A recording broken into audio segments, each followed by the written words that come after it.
There are a lot of advantages to using crash pads. In this particular case, we have 4 athletes working in rotation.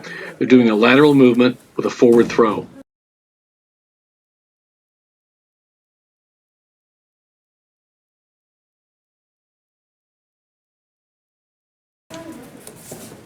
Crash pads are a useful tool in training for judo. They allow full power in the throw. There are a lot of advantages to using crash pads. In this particular case, we have 4 athletes working in rotation.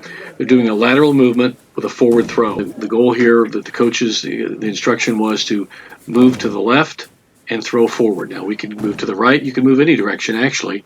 And, one of the knocks that people have had about crash pads is that they limit your movement. They limit what you can do. But you can see here, if you know how to use crash pads and use them effectively, you can use them for any direction you want to move or whatever form of throwing you wish. Again, the nice thing about crash pads is that you can throw with full power every time and land safely. The extra 4 or 6 inches of foam really does help in taking a fall. Reduces injuries, helps the longevity of an athlete in his judo career, and it certainly does develop power into the throwing technique.